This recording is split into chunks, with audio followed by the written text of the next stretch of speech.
गुरु ब्रह्मा गुरु विष्णु गुरुदेवो महेश्वर गुरु साक्षात् परम ब्रह्म तस्मै श्री गुरवे नमः। जय जगन्नाथ दर्शक बंधु, जय गुरुदेव जगतर नाथ जगन्नाथ समस्त को खुशी रखंतु, शांति रखंतु, आनंद रखंतु, समस्त जीवन रे हस खुशी और आनंद भरी रहू। धर्मज्ञान टीवी यूट्यूब चैनल परिवार को आपण मान को स्वागत।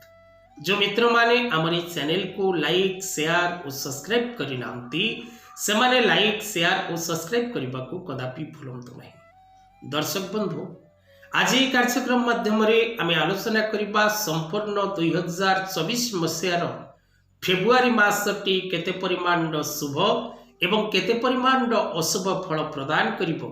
बिछा राशि, बिछा लग्न एवं जो मानकर नामर आद्य अक्षर बिछा राशि सेमानक पई की प्रकार फल रही।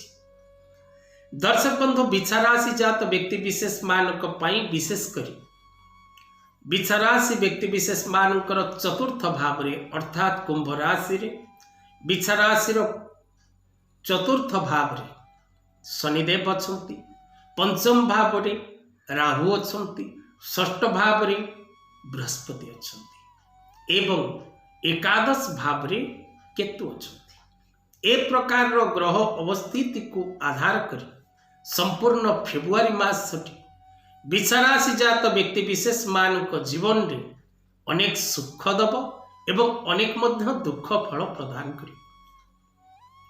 बिछा राशि राशियाधिपति मंगल बिछा राशि व्यक्ति विशेष माने प्रायतः क्षीणकोपी ही थांती एवं जिदखोर प्रकृति रही थांती। एमाने जो काम रे थरे मुंड पुरांती से कामटी न सरिबा पर्यंत कल बल कौशल खर्च करी से कार्यटी को पूर्ण न करिबा पर्यंत प्रायतः बिछा राशि व्यक्ति विशेष माने शांति रे सोई पारंती नहीं।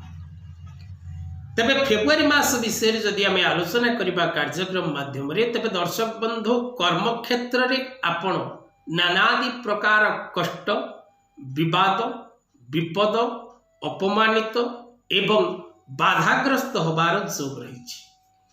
आपणकर कर्म क्षेत्र जेकोसी क्षेत्र हो, व्यवसाय क्षेत्र हो, कृषि क्षेत्र हो बा आपण कोनसी प्रकार चाकरी क्षेत्र रे थांतु ना कहीं आपणकर व्यवसाय ऑनलाइन ही थाउ बा ऑफलाइन ही थाउ बा आपण सेल्फ इंडिपेंडेंस भाव रे निजे कोनसी कार्य करू थांतु ना कहीं आपण को कर्म क्षेत्र जनित बाधा विघ्नर सम्मुखीन होबा को पड़िबो।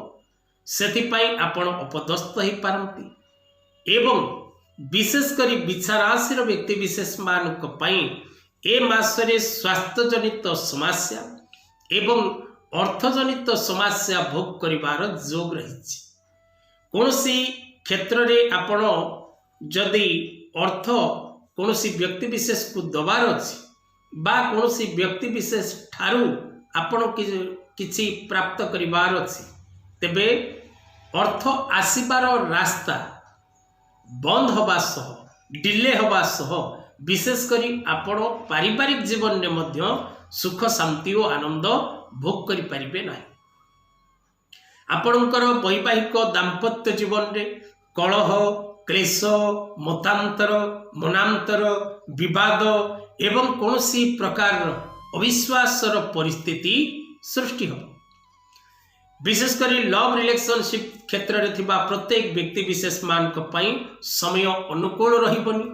आपणकर आपणक पार्टनर सहित मतभेद देखा दबो एवं गुप्त शत्रु मानक द्वारा आपण मध्य हैरान हरकत हेबे। आवश्यक ठारू अधिक परिमाण खर्च करबा को पड़िबो।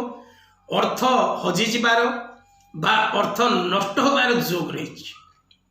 आपण विशेष करी जदि कोनोसी व्यक्ति सहित अर्थजनित कारबार करिबार थाए तेबे भाबी चिंती कारबार करंतु।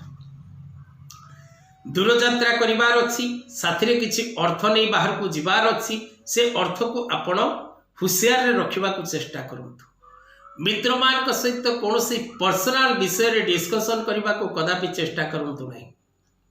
माली मकदमा कोर्ट कचेरी रो संपर्क रे आपण आसीबे विवादयुक्त क्षेत्र में पशिबे। तेणु सावधान हिसाब से प्रत्येक कार्य को समाप्त करने को चेष्टा करंतु। जानवाहन जनित यात्रा समय में सावधानता आवश्यक। छात्र छात्री माने विशेषकर शिक्षा क्षेत्र में पूर्ण मात्रार सफलता प्राप्ति करिवार जोग बहुत कम रही।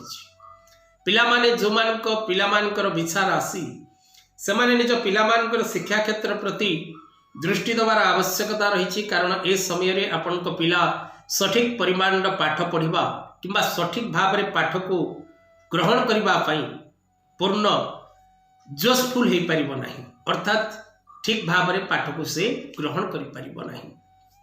विचलित स्वभाव रहिबो, चंचल प्रकृतिर रहिबो। तेणु समय को सुपयोग करने चेष्टा करेंगे।